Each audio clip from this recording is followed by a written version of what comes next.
Hello and welcome to Face to Face on Channel 1 Television. Face to Face today is focusing on the central bank, the Bank of Ghana, the bank that cuts our money that we have in our pockets, where the boss over there, the governor, would sign it. I still remember when I first knew how to read, Dr. Kwabena Dufour's name was a signature on our banknotes. But that's not what we're talking about today. We're talking about a loss that has been incurred by the central bank, which the central bank is saying to us is not a negative loss, but is a loss that has worked positively for us.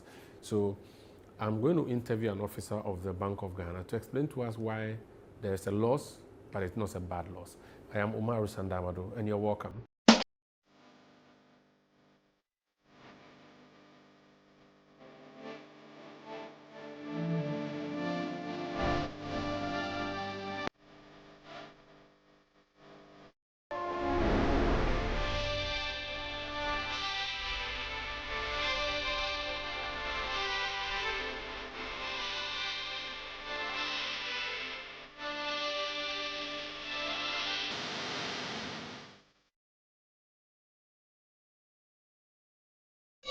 Turn up your sound experience with the We Hear speakers by Lovi. From the sleek We Hear 1 to the powerful We Hear 2. And now the premium We Hear Pro.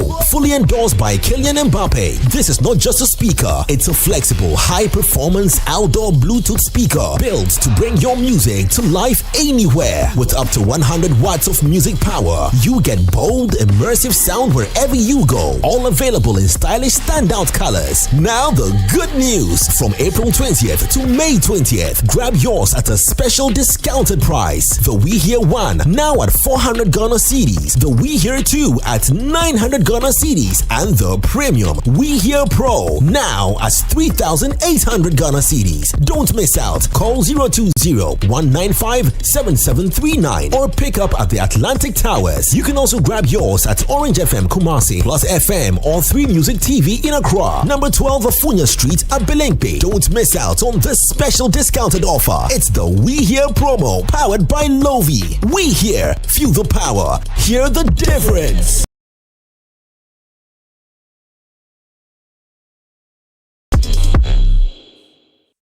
From Accra to Buenos Aires, from Lagos to London, the world is locking in for the greatest food. Brings a story. Every number means something. Welcome to World Cup Central, only on Channel 1 TV. Hello and welcome to another episode of World Cup Central right on Channel 1 TV. Your home of football intelligence with African energy and global perspective. We're taking you beyond the highlights, from powerful eye-opening stats to sharp breakdowns of every qualified nation to insights that change how you see the beautiful game. Their first appearance was in 1930, and their best finish at the World Cup was third place in 1930. That was a long time ago. Every Friday at 3 p.m., we serve it fast, bold, and I'm high and I'm getting.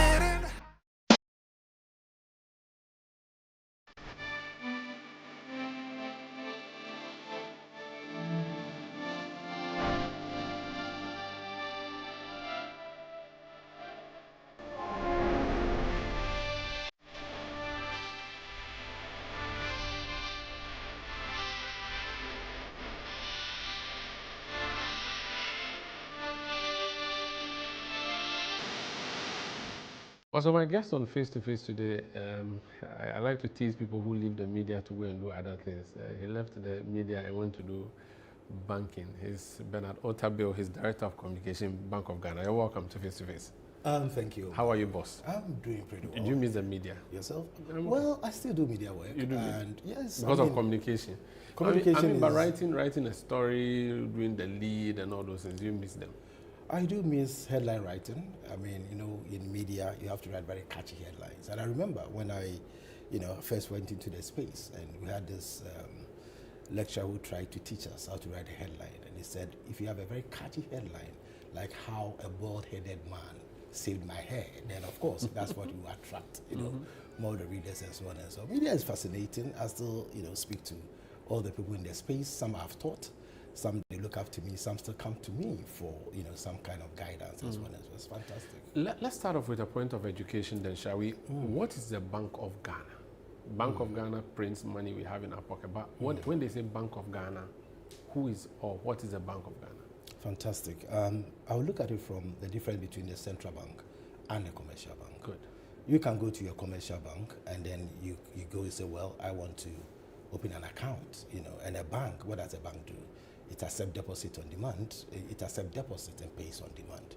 They're also supposed to play that intermediary function whereby they take money from those who have excess to those and then give it to those who don't have it or who need it. That's a commercial bank concept. So the commercial bank is there. You go in, individuals are served, and then you're able to get your services attended to. That is if you're very good at prime, kind of customer to most of them. Now, when it comes to the central bank, our job is quite pretty different. We are not in the same vein as a commercial bank. And in fact, Umaru, if you remember, in school, we were taking through some of the function that you would expect a commercial bank, a central bank to perform. They will tell you it's a lender, it's a bank to the government, and a lender of last resort.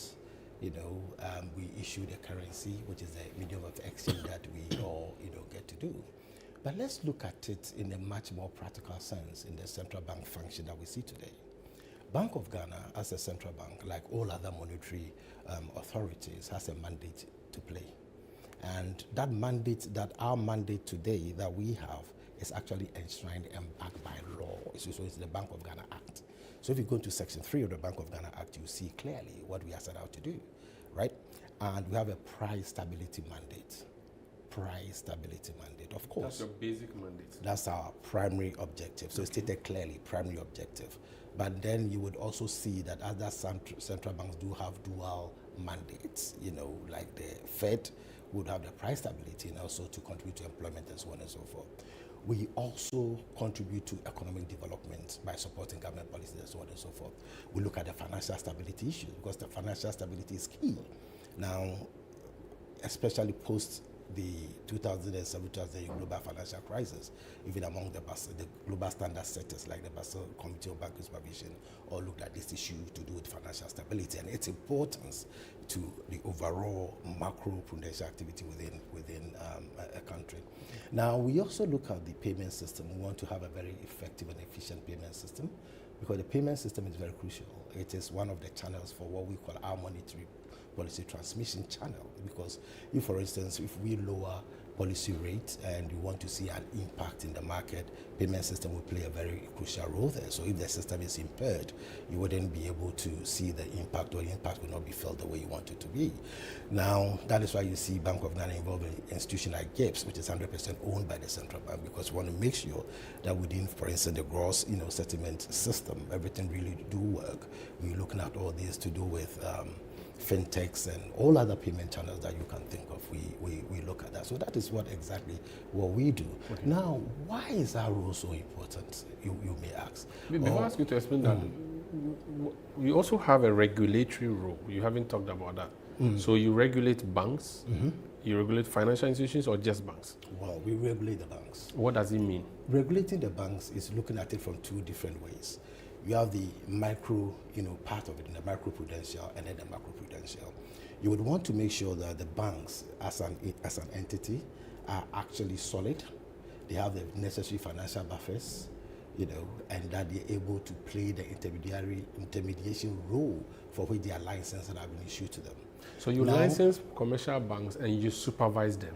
To make sure that they do. Do you also keep their monies for them? Because we know that Bank of Ghana, all the money is with you. Are you also in charge of doing that and giving them money when they don't have it? Exactly, you stated it well. But when you come to banks keeping money with us, there's a fractional. Banking is something called a fractional banking. I mean, banks are expected to keep a portion of their deposit with us, the cash reserve requirement and so on and so forth. These are fractional banking. It is for that reason that we will tell you that, look, there's no bank in the world that if you should go there today, all their customers should go there at a go to demand money, they'll be able to, they'll be able to pay them and so on. So it's a fractional banking activity, and we'll make sure that these deposits are kept with us. Then also, we also make sure that the liquidity in the banking system is fluid, and therefore there's always the need for money. The money is duly available. So I mean, say minimum capital requirements for all the commercial banks does that money sit with you at BoG or it sits with them, but you keep checking whether it is there? The or money not? sits with us. I mean, it is something that we must be able to, we have to make sure. And it has to be cash or assets? How does it work? Well, I mean, cash requirement, Okay. minimum cash requirement. Okay. It doesn't mean that we are taking asset from Okay. them. Now, one thing that you should know that the banks also have their own capital, minimum capital requirement, which is what they need. Is the floor, which is what they need in order to operate. Okay. Because there must be buffers to make sure that the banking system remains solid, and therefore is able to play that intermediation role that is expected of them. Okay, so you do that with them. How about the printing of the money? Do you wake up just any day and just go and print money? And when you print the money, how do you get it into the space? So, for instance, when you first printed the 50 CD note or the 200 CD note, do you go to town and give it to some people to start using it, or there's a procedure to get money into the system? Yes. You know, you asked me one question about what we actually do as a central bank. One key function also is we issue and redeem currencies. Now, the issuance of the currency is basically a function that ensures that we put those printed, notes into circulation, and those notes are the legal tender, and therefore they represent the medium of exchange of this country. Now, I remember about a year ago or 2 years ago, the question that you've asked, we really had to come up with a video, some kind of public education on how our cash cycle actually works, what actually goes into the printing of notes in the country. And it is all economic activity driven. So then you will know that, look, we have a period where we have cocoa payment that have to come up. There's been a much more increase in economic activity and so. So the cash requirement cycle actually is like, in the simple term, let me put it in the simple terms, like somebody who is selling, let's say, tomatoes. And then you know that you have a stock of, let's say, 10 tomatoes. And you have your customers who come to take the tomatoes from you. There's something where we call the reorder level. It gets to a stage where your goods will get to a certain stage where you have to now get in more of those goods to come. You wouldn't wait for it to be depleted completely before you do your reorder. Okay, so you have your reorder level, I mean, in the literal sense, just to explain. Right. Some of the notes, that is why sometimes we come up with this clean note, policy. Some of the notes, the way we handle them, the way we treat them, make them unfit. We call it these unfit notes to go back into circulation. So when these come to us, we have to sort them out and make sure that we have the clean note, the fit ones to go back into circulation, and then the unfit ones are redrawn. Right. So when we are cleaning the money and returning it, we clean, and it comes at a cost. Okay. So what our clean note, campaign is actually a campaign to make sure that if we are really able to keep our notes clean by handling them in the best way that we've been prescribing, then we wouldn't have to be spending so much money on printing notes going forward. So, but when do you decide that we need to print? Is it that there can be shortage of money and you need to print more money? Or when do you decide that we need to print? The point that we have to make is more of a, if you come, I mean, what we did, if you look at the kind of modeling that we do, it's not just a simple activity that you wake up, I want to print money. Look, the cycle, I mean, if we look at the supply chain, it may take you up to a year, 2 years for you to even get your cash in. That is how it is. So if during Christmas, people are saying, Sika Nikrom, BoG cannot go and print Sika and give it to people. Oh no, I mean, Sika Nukrom is a literal sense of Sika Nukrom. I mean, if there's no money in town, I don't think they mean that they went to bank, they cannot get their money. It means there's hardship. Well, so, but it's not as if there's no cash. No money. So there will be cash, but you don't have it. Exactly. That's what there's cash in the system, there's cash in circulation. We look at the money supply at all times. We look at what we call the liquidity. I mean, it is that liquidity, the money supply in the system, that is where we are now. That is the point we are going to be talking about. Okay. That liquidity, that excess money in the system, that we go in to mop out of the system because we want to achieve our mandate of, price stability, having maintained, stability in the general level of prices, low and stable. Now, that is where we'll come that to. That mop up you talk about presupposes that there's a lot of money that has to be collected back. Now, that comes to the accusation against you as central bank the past 2 or 3 years that you were engaged in reckless printing of money and that you were doing the bidding of the government. At any point when they say print money, just print, and so there was too much money in the system than the economy can support, and that's why we are having to now go do this mop-up. How do you respond to that? Well, I can speak to the 2025 situation as to what it is. What it is not is that in 2025 there's no printing of money, and that we go back to take that money out of the system, right? That is the first thing that we have to establish, and that's what I can speak to at this point in time. Okay. Now, what you see in terms of when we come out and say there is excess liquidity in the market is the assessment that is done, which is determined by the money supply in the system. And the simple definition here is that when you have too much money chasing fewer goods, what then happens is that the impact is going to be inflationary. Right? It's a very simple thing. You know, demand, supply, and then the equilibrium level at which price is established. So you have your line, the demand is this way, they must meet at some point. And that level is where price is determined. So when demand is higher than the supply, then obviously the price will have to move up to meet up, and that equilibrium, that intersection is where the price will go up. Okay. Then if this excess money is allowed to be in the system, it could find its way through various channels, which could even impact on the exchange rate. Okay. You know. Now, so what we do? So I still want to tie up a few things, and I'll let you explain that point. The issue about excess money in the system, what about USD and other foreign currencies? What is the BoG's role in the existence of dollars, CFA francs, naira on our market? We don't, it is not, you see, the only legal tender in this country is what? Cedi. We don't have control over naira, Cedi in terms of its issuance or its redemption. How about its coming into this country? Do you have to know which person is bringing which dollars into the country at what stage? Who is making a payment into the country using dollars? Must the person declare to the BoG and all of those things? What is your role in that matter? Well, you know that when it comes to, let's say, the commercial banks that we deal with, right? If somebody wants to import goods into the country, there are certain processes that they really have to go through, and there are certain forms they have to fill. And the banks must make sure that the person actually has what it takes, the documentation. If you remember some few months back, you have this sort of agitation that documentations are too many and that sort of thing. It's all to help the system. Because you know what? I mean, what you've asked is a very broad-based question. Now, if us as a country, not just BoG, if you look at the complexity of how a government or a country is governed, and you don't keep an eye on the inflows of this particular nature, you actually fall into another problem. And what is that problem? You have to have a very strong anti-money laundering structures in place, so that you don't get blacklisted by the FATF and all these agencies that ensure that countries have proper systems in place to check these illicit flows, which could go into terrorism financing and so on and so forth. So in running a system like this, there are so many other institutions that comes in. Customs declaration forms are there to ensure that when you are leaving the borders of this country, for example, the minimum, the minimum that you need, 10,000, is well declared, and that is what you have on you. I'm asking this because when you have a lot of dollars in the system, the cedi may not suffer, but if you have fewer dollars, the cedi suffers, and that leads to the issue of the exchange rate and all of that. So I wanted to know, how do you regulate dollars in our space? Because when people don't have their dollars, there's a consequence on the cedi. A central bank's primary role is to look at the currency that it can control. Okay. That's the primary role. Now, if we are not pricing in dollars, or if we are not going to buy anything from outside that you need, why would you need a dollar? Because we don't have control over that. Its availability is good because of what? International trade. But the principle of comparative cost advantage is not everything that we can produce. And therefore, there's a need for us to also go out there and import what we cannot have.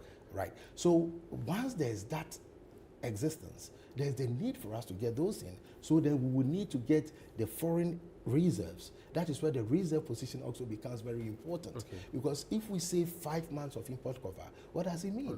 It is your total import bill, the total reserve position that you have divided by your total import bill. And that gives you the number of months cover that you would have. So all these are important, and all these are issues that any government or any institution. Last one on the education.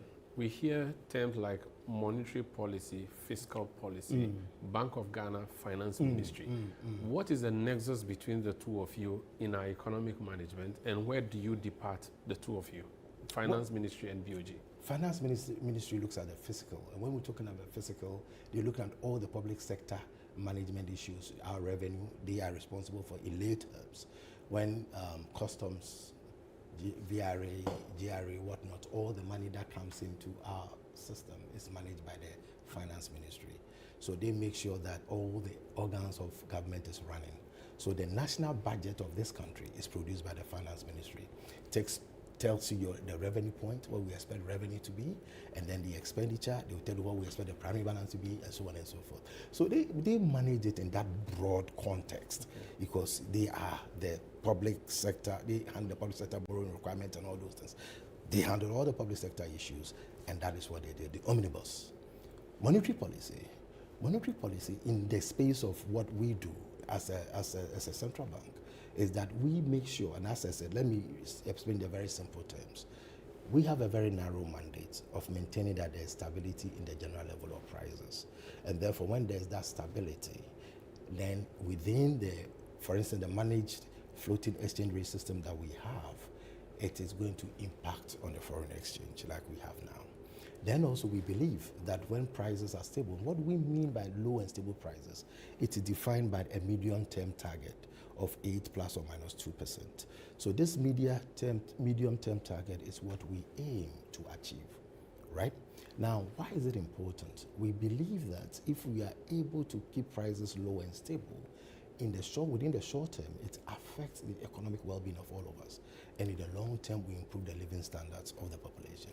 It's as simple as that.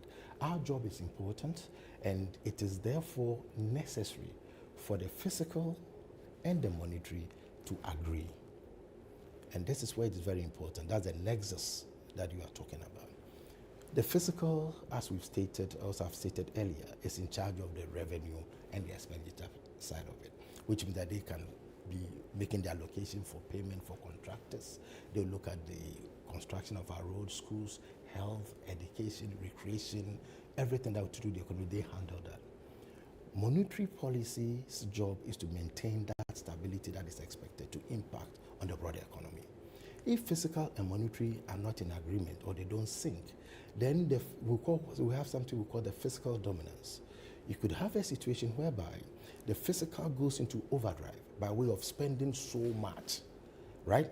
Whereas the monetary authority now going to start also mopping. Because what is that impact going to be? In layman's terms, it is like having a tap turned on, which is flowing, and then having a mop and mopping the floor. Well, what's happening? It will be a pointless thing. So the fiscal and the monetary must always agree. And that's why both. So does it mean that the politicians control? But you have to have the political agreement between the central bank and the man in charge of the policy at the finance ministry, that we have to work together before this thing works? It's quite strong if you use the word politicians or politics or whatever. There's a fiscal authority who may be headed by someone who perhaps is not even a politician. Okay. And there's a monetary authority, which is always a technocrat that sits there. Okay. It is that technical analysis that matches. In fact, one of the key things in central banking literature is always not to have the politicians having an influence in the work of the central bank. Okay. And there are examples globally where that influence actually affects the running of the country. Okay. So that's very well. Thank you. This is face-to-face. I just took us to a classroom to learn from Mr. Otabil what the Bank of Ghana does.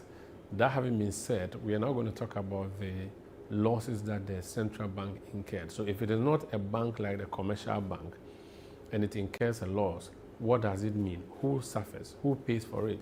Does anyone even pay for it? What about the issue of a going concern? Does it mean our Bank of Ghana is going to shut down if it were a company? I'll ask him these questions and more when we come back. This is Face to Face on Channel 1 Television. Turn up your sound experience with the We Hear speakers by Lovi. From the sleek We Hear 1 to the powerful We Hear 2. And now the premium We Hear Pro. Fully endorsed by Kylian Mbappe. This is not just a speaker. It's a flexible, high-performance outdoor Bluetooth speaker built to bring your music to life anywhere. With up to 100 watts of music power, you get bold, immersive sound wherever you go. All available in stylish standout colors. Now the good news. From April 20th to May 20th, grab yours at a special discounted price. The We Hear 1 now at 400 Ghana cedis, the We Hear 2 at 900 Ghana cedis, and the premium We Hear Pro now at 3,800 Ghana cedis. Don't miss out. Call 020-195-7739 or pick up at the Atlantic Towers. You can also grab yours at Orange FM Kumasi, Plus FM, or 3 Music TV in Accra. Number 12 Afunya Street at Belengpe. Don't miss out on this special discounted offer. It's the We Hear promo powered by Lovi. We Hear, feel the power, hear the difference.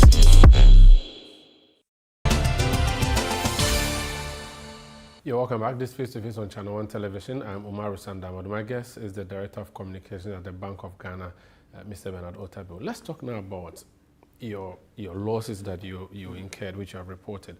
Even the reporting itself has been questioned, that you were supposed to have reported this earlier and you delayed in filing your report. Can you explain to us why the delay in financials? Right. I don't know where the whole issue of delaying the report is really coming from, but then I think it's important we put it in context, what the Act really says. I mean, the Bank of Ghana is governed by law, and our Act says that we shall submit to the Minister for Finance our financial statements, by the end of, I'm just paraphrasing, by the end of the first quarter, right, of the preceding year that the accounts relate to. So if it is 2025, you are supposed to submit by 30th April 2026.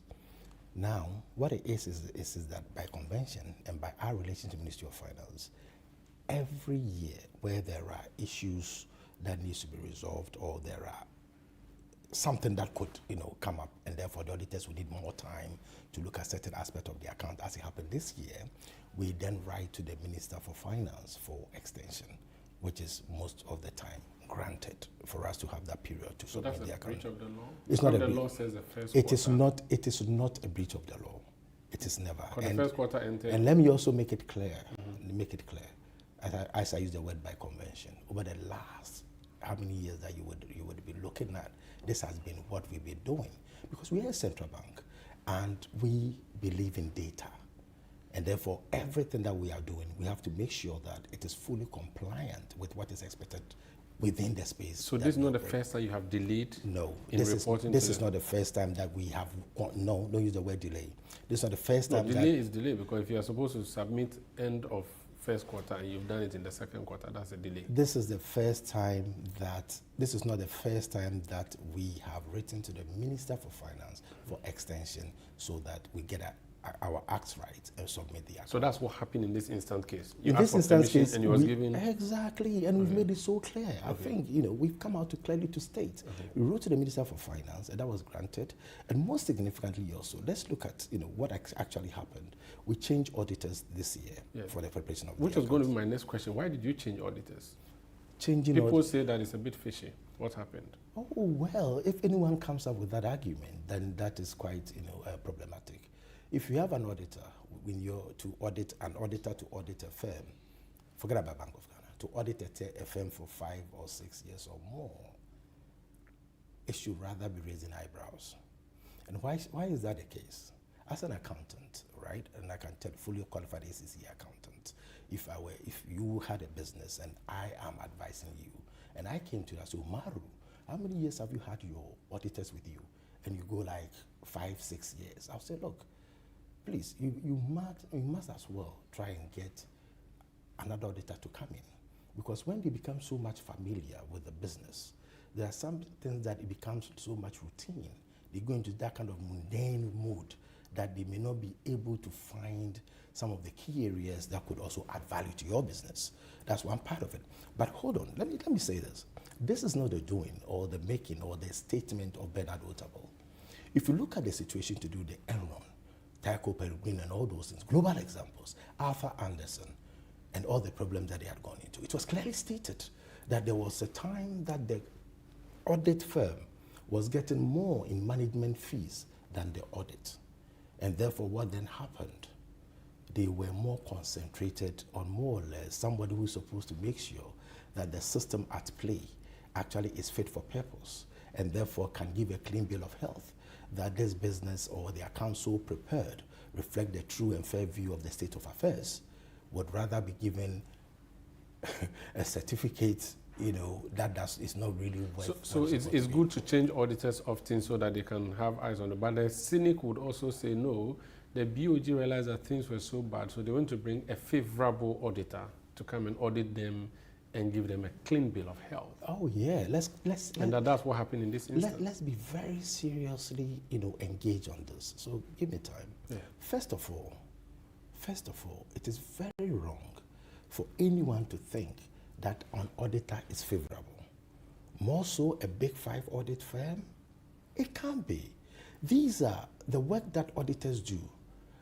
It must be properly and thoroughly done to the point where they give an opinion or they state something which is at variance with what is actually happening.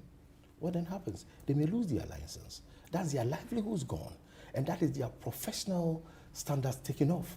Secondly, by the ethics of the profession that I subscribe to, there are some ethical guidelines that actually go into the work of an auditor. And therefore, it will be so wrong for anyone to think that a so-called favorable auditor is brought in to do somebody's bidding for them. It is not the case, and that would never be the case.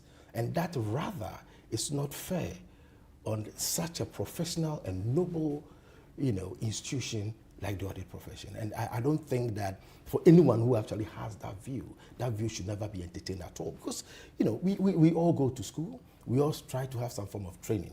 And I don't think that to be fair for any professional, whether you are a carpenter, a shoe shine, or whatever you do, for anyone to try to, put some words like favorable. Favorable, do you know what it means? It means unprofessional and somebody who is not committed to the ethics of the profession. Mm-hmm. And that, to me, is not something that I would really entertain. So this will not be the first time you are changing auditors. Is that what I should understand from your submission? Oh, my goodness. 69 years in the history of a central bank. So it's a regular thing? 69 years in the history of a central bank. If I sat here and I told you for 69 years we've had one auditor, what would you say?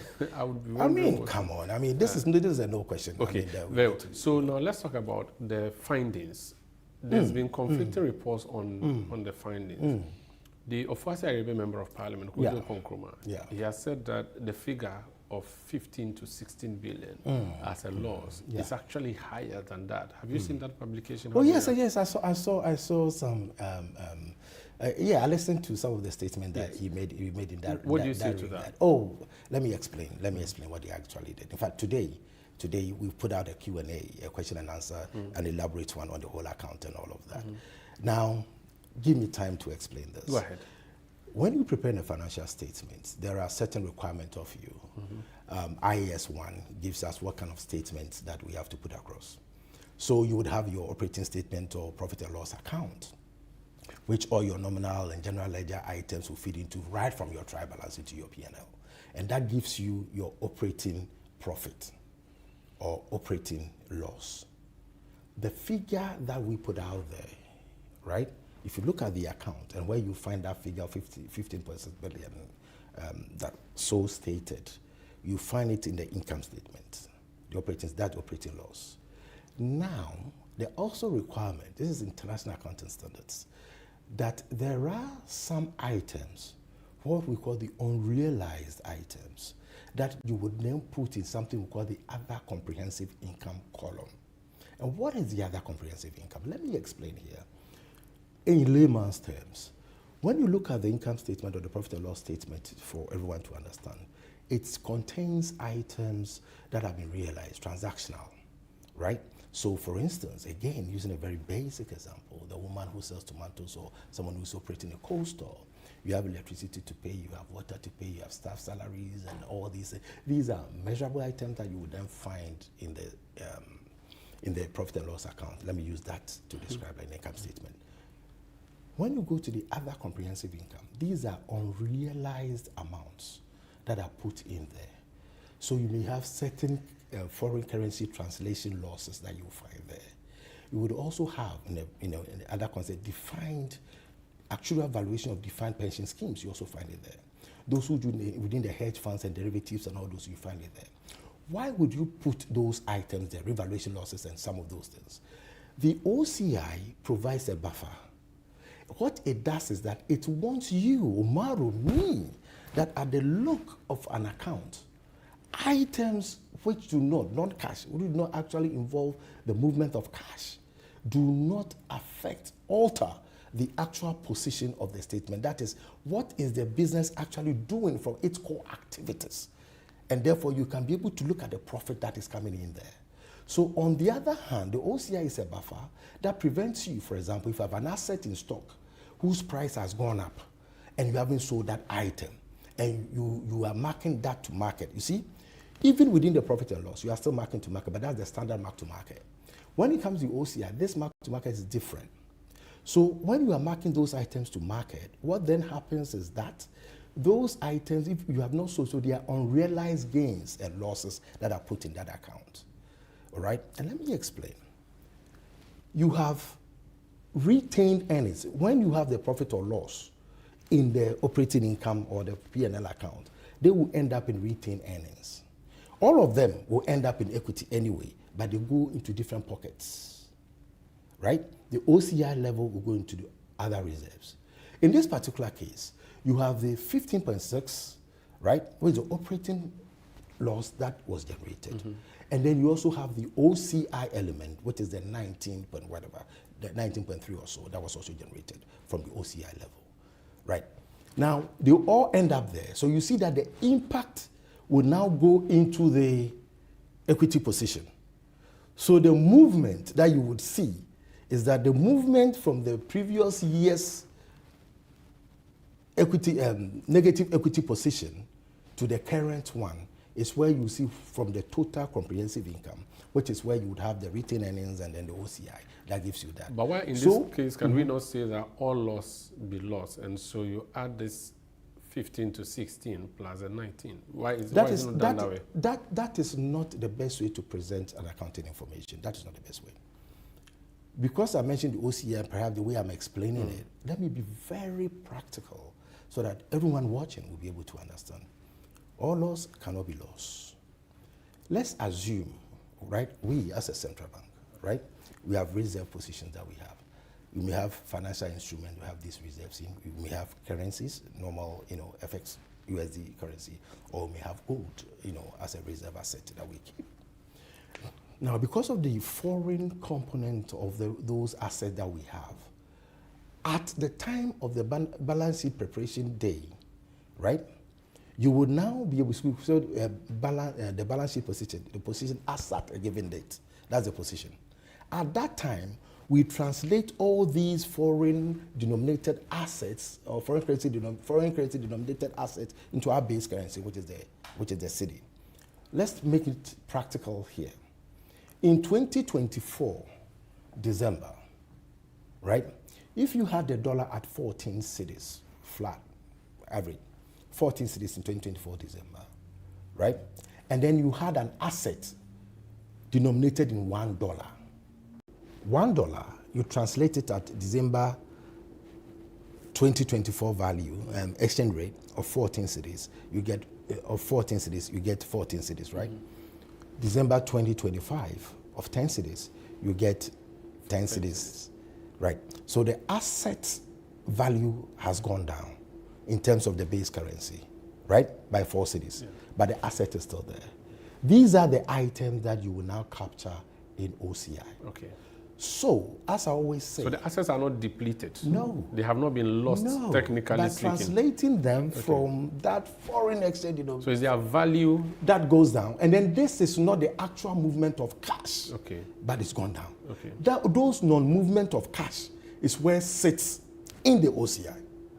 Non-movement of cash, that sits in the OCI. Okay. Now, that is why I always keep saying that a central bank's balance sheet is often a poor reflection of its performance. Why? Because for us to move the exchange rate from 14 cedis to 10 cedis, we have now lost 4 cedis. That 4 cedis now sits in OCI. And now, because of how well we did, we have amassed 19.2 billion in OCI. Okay. So the OCI is actually, I will put it, a punishment for working so hard. Okay. These are the translation losses and gains that goes through the OCI. And from the Accounting Standards Board and those who come out and say, look, we shouldn't be able to get that state where you are mixing all these realized and non-realized issues into one statement. Because in the IAS, you can actually present all of it in one form. Okay. But to see your actual internally generated activities and the level of expenditure that goes with it, there's the need for this to be separated. Okay. And that is exactly what has happened. Very well. So, yeah. On the open market operations, or the OMO as you call it, which is the mop-up exercise. Yes, please. It cost us 7 billion cedis. Yes, 16. Can you explain what that means? You are supposed to take excess liquidity in the market, and then it is costing the taxpayer so much. Yeah. And yet you are saying that cost is not a bad cost. Can you explain that? Oh, yes. That one. Now, I explained earlier, and I set off by explaining to you what actually we do. I mean, maintaining stable general level of prices, making sure that at every point in time, you and I are happy by way of being able to plan. Now, if inflation is high and you have your income, and your income is not, inflation indexed, what that means is that anytime inflation goes up, your real income depletes, even though you think that what you are receiving, your disposable income, is at that level, because now you lose in terms of what you could afford in that sense. That's exactly what happened. When we go to the market, or when we do the assessment and we realize that the liquidity in the market, look, it's so fascinating. We have technical research that, when you see how they work in terms of the models that they use, it's so fantastic. Now, when they go and they assess, they look at the liquidity level and say there's so much liquidity in the market, and the markets are there, you can easily see that. Then you have to really mop up the excess liquidity from the market. How do you mop up? We issue what we call BoG bills, Bank of Ghana bills. And when we issue these Bank of Ghana bills, what happens? Commercial banks actually buy these bills from us. They are giving us something, and they have to be compensated. That compensation by way of the interest that we pay is the cost to us. That hits our balance sheet. So we take that hit from you in the broader economy, so that everyone, businesses, households, government, everybody will be able to benefit from it. If it didn't cost so much the previous years, why did it cost so much this year? I've heard that argument, in the past few days, and it's quite unfortunate. And why do I say that? You can never solve economic problems with neat equations. You can't. Really? No way. You can't solve economic problems with neat equations. But you are guided by what happened in the past. Yes, I'm coming to that. I'm going to answer that. Yeah. If my memory serves me right, at end December 2023, inflation was at 23.2%. And I'm going to explain why you cannot solve economic problems with neat equations.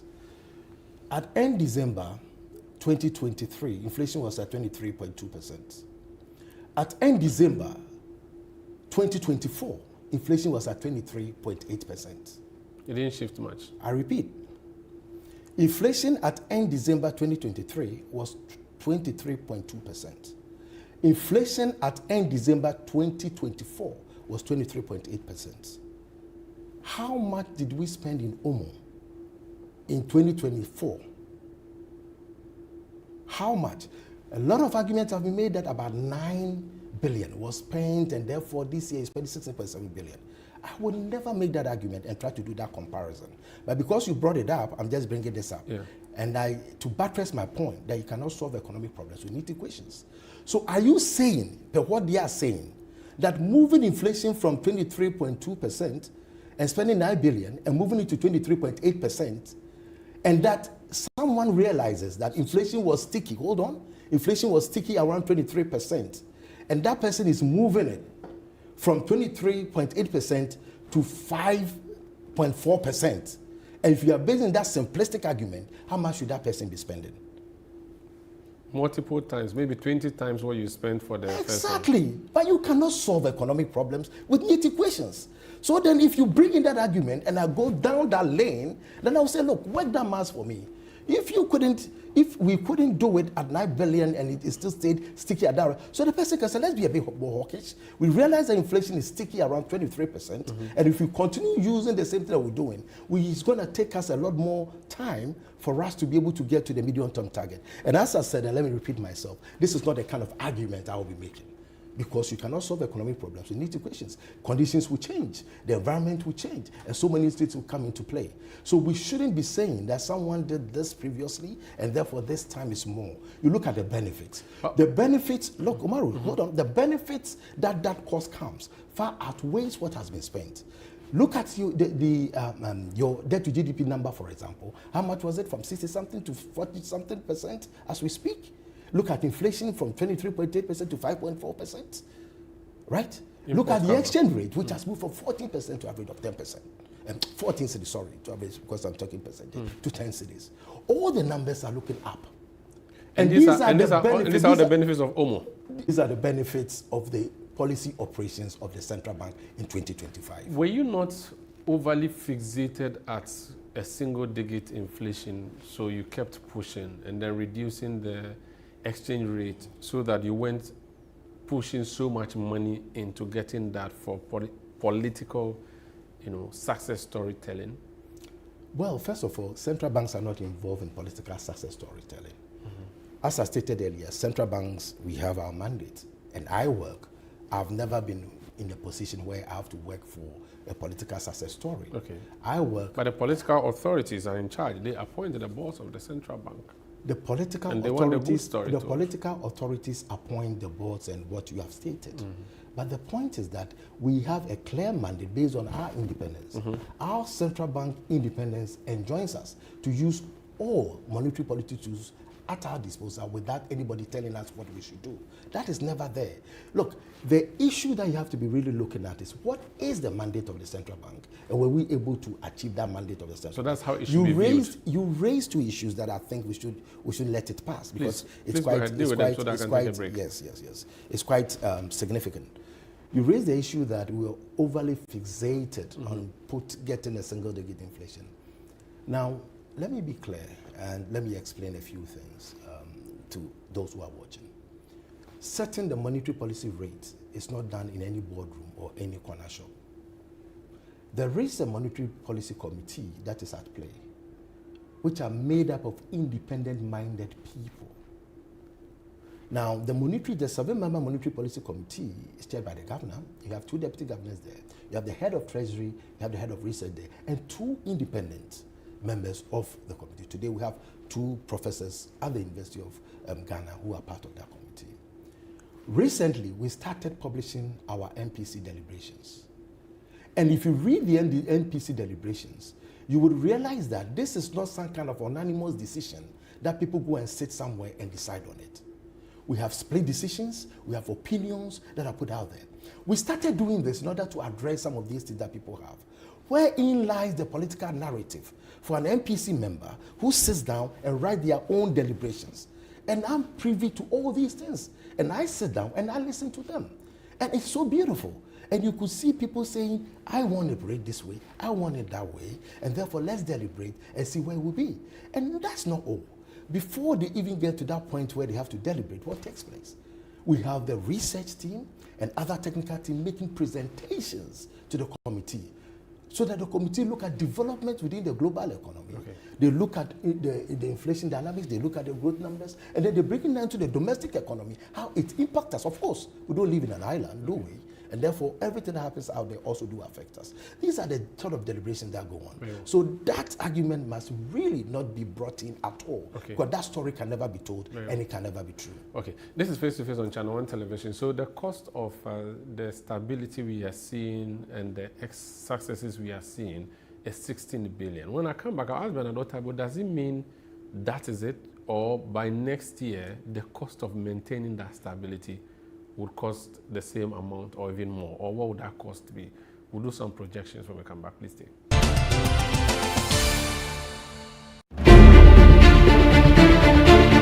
Every day across Ghana, stories unfold.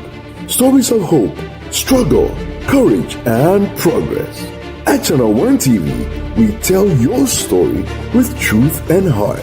Giving voice to the people, holding power to account, and empowering change that moves our nation forward. Channel One TV, telling your story, empowering change.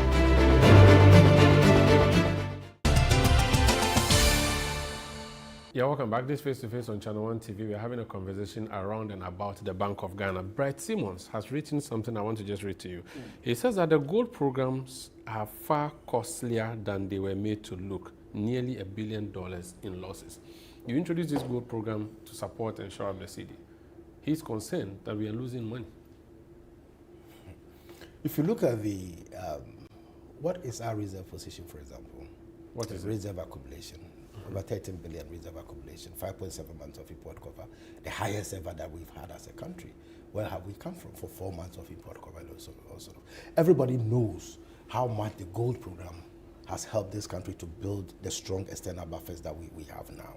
I don't know where he's getting his numbers from and what kind of analysis that he's doing, but I cannot go deep into that because it's just part of a statement. And until I've read the whole thing, I don't want to hold this up and say this is what it is. But I can talk to you about our gold program, which I'm very much familiar with. The gold program has played a very, very strong part in our reserve accumulation. And this gold program is not gold for oil, it's rather gold for which kind of gold program are we talking about? It's not the gold for oil that we know that was introduced in the previous administration. That's not the one you're talking about. No, when we talk of the gold program, part of what we call the domestic gold purchase program. Yes. And it had two legs. Yes. The gold for oil has been discontinued way back in March 2025. Yes. We discontinued that gold for oil program.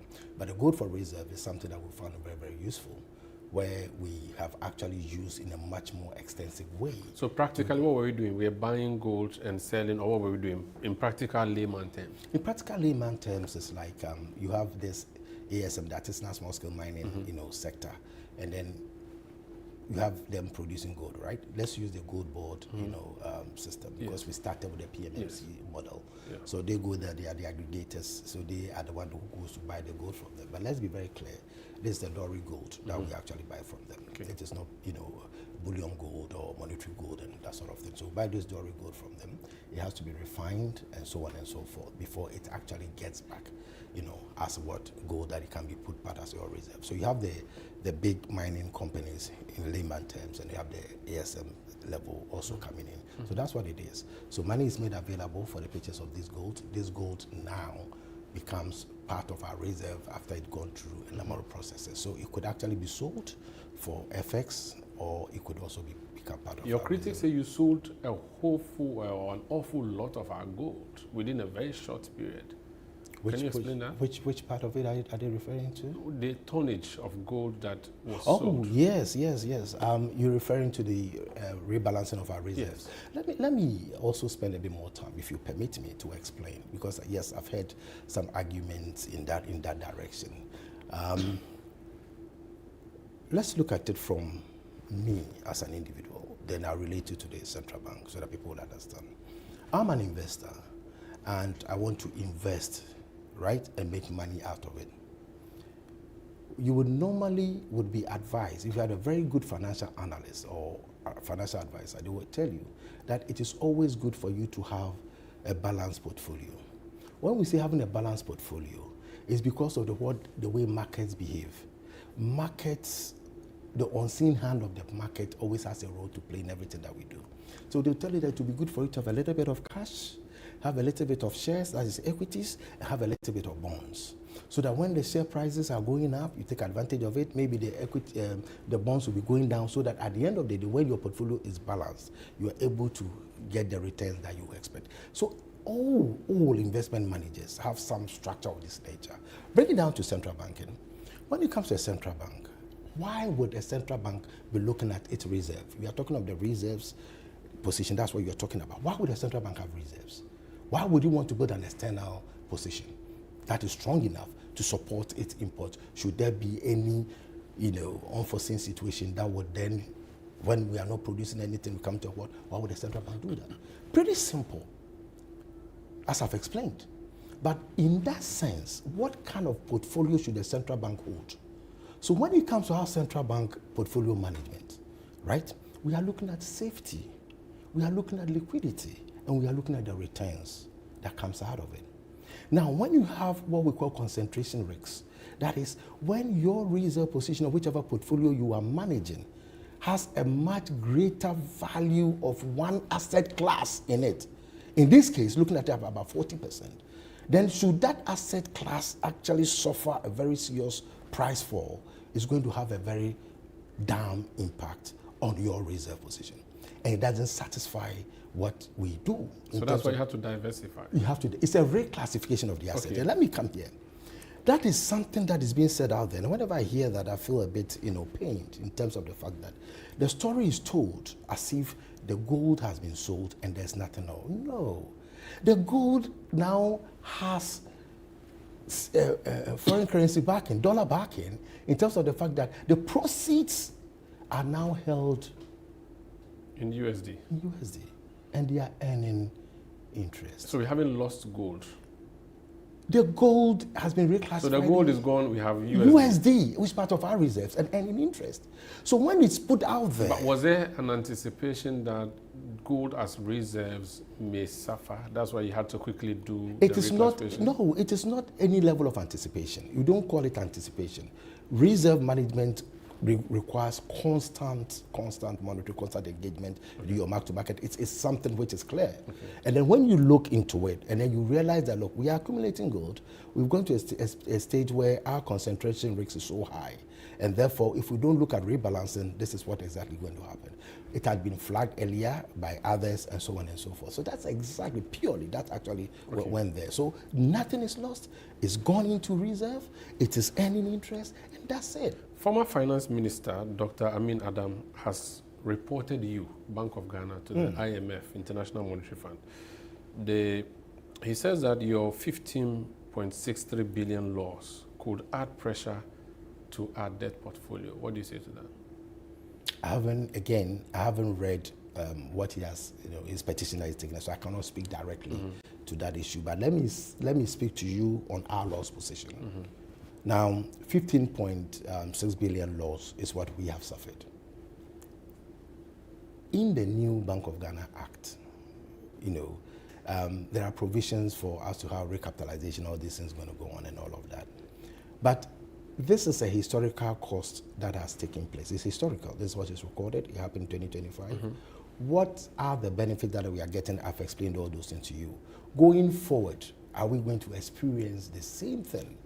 To which he's talking about the fiscal. As I said, I've not read the whole thing, but it's important for us to look at it in a much broader perspective. There are other central banks who have also suffered losses in the past, right? And had negative equity going forward and all of that. You may look at the Czech central bank, the Swiss, and so on and so on, a number of them. I mean, it may not be too relevant for me to be listing them. The most important thing is that central bank's policy solvency issue is what you have to be looking at.